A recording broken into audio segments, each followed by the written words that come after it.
In this video, we're going to explore what is a mastermind. The word mastermind appeared for the first time in the book Think and Grow Rich from Napoleon Hill. In this book, the young writer interviewed Andrew Carnegie, the richest man in the world at that time, and Andrew Carnegie gave him a challenge. Said, hey, I would love to discover the secret of success. Some of my friends, the rich entrepreneurs of that time, came from rich families, others didn't. Some have a formal education, others don't. So his challenge was, what can you find that these people have in common? And Napoleon Hill took the challenge. Took him 20 years going through, with the help of Andrew Carnegie, going through his black book of very successful people. And one of the things he discovered was that they had masterminds in common. And a mastermind is a small group of people who work in a spirit of harmony with a common purpose that they're thriving for. And in this photo here in the center is one of the masterminds that Carnegie participated in that included Henry Ford, Thomas Edison, Warren Harding, the President of the United States at the time, and Harvey Firestone.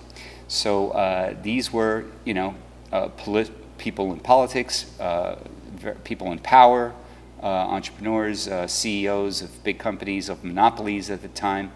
And this concept was very, very interesting and intriguing, more in the era that it was written. But it went far beyond just entrepreneurs and CEOs and presidents. Gandhi, here in this picture, also fell in love with the concept, and he was actually distributing pamphlets regarding masterminds because really his initiative, his movement, which gathered over 300 million people, was really the core of it. Was a mastermind, was a small group of people that were working in a spirit of harmony with a big, big purpose in common. So this concept today is practiced in many different industries and markets. It's not just for business folks. Okay, how does a mastermind work? Well, first of all, the concept, and as Napoleon Hill describes it, is when two or more people get together, an additional mind is formed. It sounds a little esoteric, but basically it just means that when, in this picture, 4 people working in the spirit of harmony, there becomes an entity, an energy field that unites those folks. And this is something very interesting, because if each person has a distinct objective and they're not working in the spirit of harmony, that energy field does not get formed. So here is where everything comes together, the commitment, the working in the spirit of harmony, and when all that happens, this magical thing happens, this entity that unites everybody, that really flows through the energy of each person. And this is how magical things happen when you run a mastermind correctly. Okay, let's review some things that make a mastermind successful. First of all, as we mentioned, one big purpose in common. So the purpose of the mastermind is what unites everybody. And this is something that could be written down.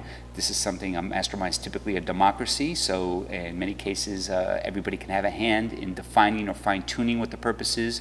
If you're the one launching a mastermind, you create the purpose to begin with, but could be open to input, because at the end, every person participating in that mastermind purpose has to resonate with them. Also, the art of giving and receiving.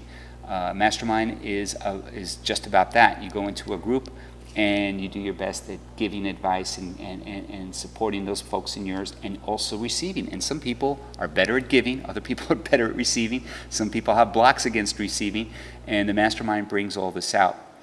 The foundation to the mastermind is commitment.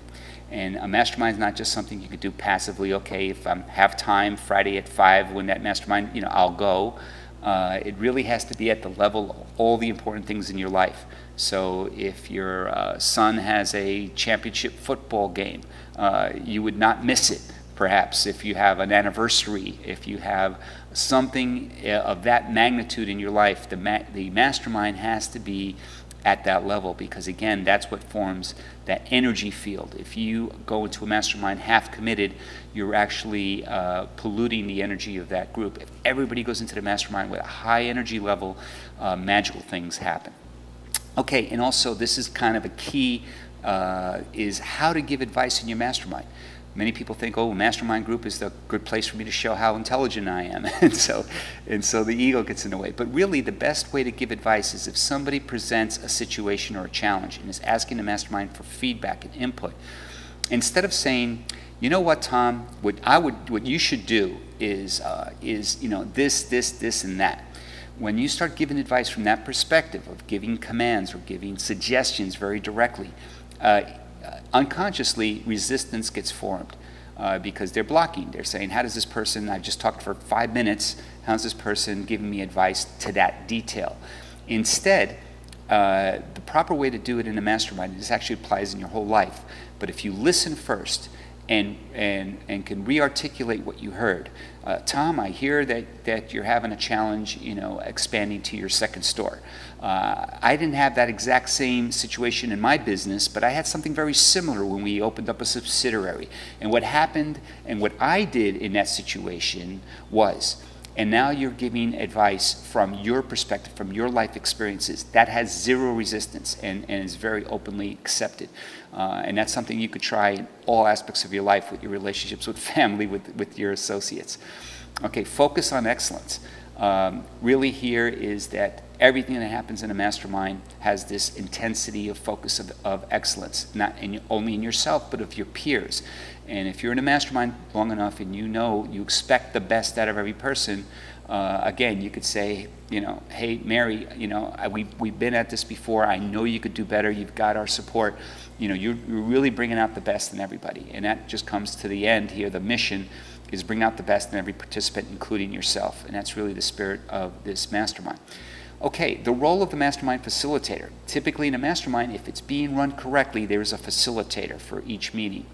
And the facilitator is not the grand leader of the group. Just the facilitator is there to manage the energy of the group. It means that everything is flowing and manages the time. So if there's 7 people in a mastermind and there's a mastermind format, classic Andrew Carnegie style, is that there is initially a round, everybody has a turn to lift the energy of the group. It's called the gratitude round. So everybody can state something positive very quickly. This is not a big story time, but very quickly something positive that happened since the last mastermind.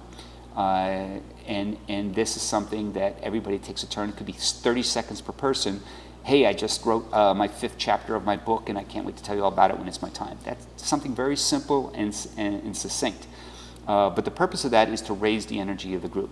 So the facilitator is there to manage the time and to manage the energy. So usually, using a watch, using a chronometer, the gratitude round is just something very quick, but then everybody can get a hot seat, and the hot seat could last, depending on how many people are there, but if there's 7 people and everybody gets 10 minutes in the hot seat, and there's 10-15 minutes to open the group, to read the purpose of the group, and then to do the gratitude round and whatever other comments are there to open, then if there's 7 people, 10 minutes each, that's 70 minutes, and then to close might be another 15 minutes with final comments and recording the thing that happens at the end of every mastermind is you record the goals of every person that they're going to accomplish before the next meeting.